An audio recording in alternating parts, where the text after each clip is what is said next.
So hi mga kaineral, ngayon na dito ulit tayo sa Honda Jig Jam Lanoy Kalumpang para pag-usapan ang isa sa pinakamatipid at pinakamatibay nila na motor. So wag na natin patagalin pa, so tara samahan niyo ako, let's go.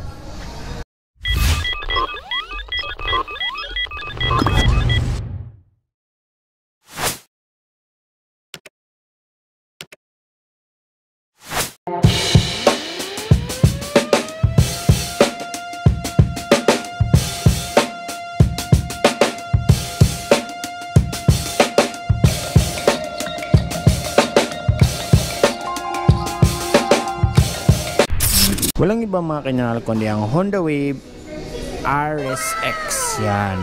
So alam naman natin mga kaineral no, na si Honda Wave, yung mga nakaraang version nito is napaka-reliable at higit sa lahat napakatipid at napakasikat. So ngayon mas pina-improve na nila kasi mas pinatipid na nila dahil ito ay ginawa na nilang fuel injected. So punta na agad natin ang makina ng motor na to. So ito ay merong 4-stroke, single overhead cam, naka-air cooled at merong 109cc engine displacement. Meron na rin siyang max power na 6.46 kilowatts at 7,500 RPM at max torque naman na 8.70 Newton meters at 6,000 RPM. So ito ay manual at merong 4-speed constant mesh. Meron din siyang bore stroke na 50 by 55.6 mm at meron din siyang compression ratio na 9.3:1. So mga kaineral, ang Honda Wave RSX na nasa harap natin, ito yung drum brake niya na variant no, kasi meron siyang dalawa. Yung isa is naka disc brake mga kaineral. So makikita nyo mga kaineral is kulay blue siya no. Yan, so glossy blue. So napakaganda ng kulay niya mga kaineral. So ang mga ilaw nito sa harap mga kaineral, ang kanyang headlight is naka bulb type pa siya. Tapos dito is merong nakalagay na emblem na PGM-FI. Yan. So baba niya is meron pa rin blue. May sticker ni Honda. Yan. At may decals ito mga kaineral. Decals na to siya mga kaineral no? Kasi itong fairings na to is may pagka ano na siya, gray. And then ang kanyang turning lights is naka bulb type pa rin yan. Pero goods na yan mga kaineral kasi intact na siya no? Iwas putol at sagi. So makikita nyo dito sa bandang baba niya mga kaineral is may decals lang dito na maliit at meron siyang parang mga sharp na edges dito, dagdag sa aerodynamics niya mga kaineral no? And then dito is eto siya, gray siya yan. And then ito yung itsura ng kanyang gulong mga kaineral. So sabi ko nga naka drum brake siya and then naka wire spoke yan. So ang size ng gulong nito sa harap is nasa 70 by 90/17 yan. So naka ano siya mga kaineral, ang suspension niya sa harap is naka telescopic fork yan. So ayun yung busina niya mga kaineral no? Nakikita natin. So dito sa gilid meron siyang parang fairings ito mga kaineral no? Yan para sa aerodynamics niya.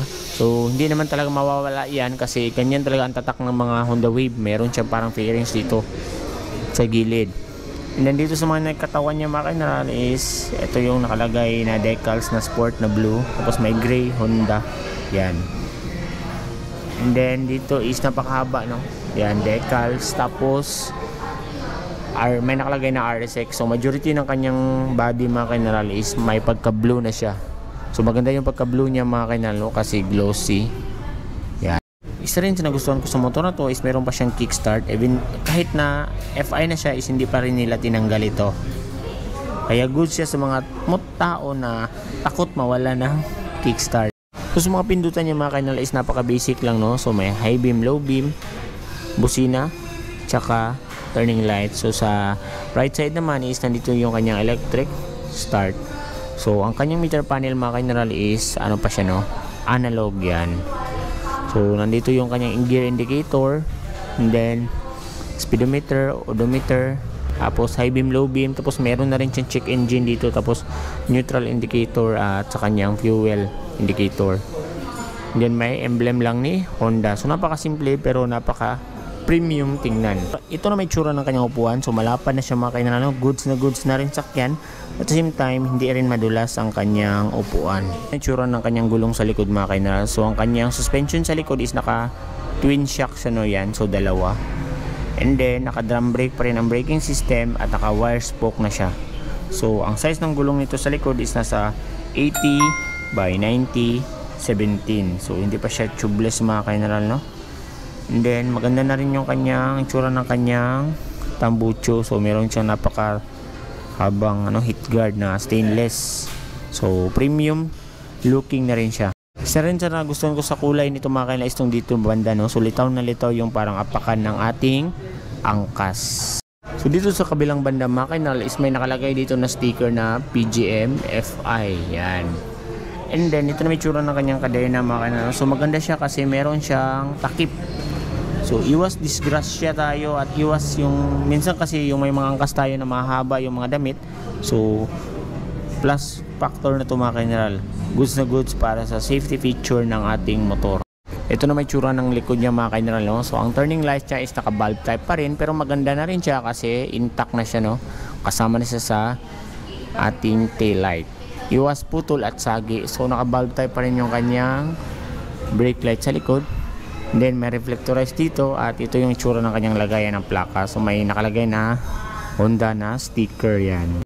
Ito naman ang kanyang underseat compartment mga kainal, no? So maliit lang siya pero malalim siya mga kainal, pero makitid lang siya mga kainal, hindi siya pwedeng lagyan ng helmet. Pero yung mga pinamili nyo pwede naman dito siguro, depende kung gaano kalaki. And then ito na may tsura na kanyang tangke. So ito ay may capacity na 4 liters at ang estimated fuel consumption naman ng ating Honda Wave RSX is nasa 67.8 kilometers per liter. So napakatipid na nito mga kainal. Napaka-ideal sa everyday natin na biyahe or commute. At higit sa lahat, kung ikaw ay nagtitipid, so goods na goods ang motor na ito. Ito na may tsura na kanyang susian mga kainal, no? So ito yung kanyang sa upuan, ignition, tsaka meron na rin siyang shutter lock para iwas nakaw ang ating motor. So motor na to ay merong curb weight na 98 kg, so napakagaan niya. Seat height na 760 mm, so ideal pa rin yan sa ating Pinoy height. And then ground clearance sa 135 mm.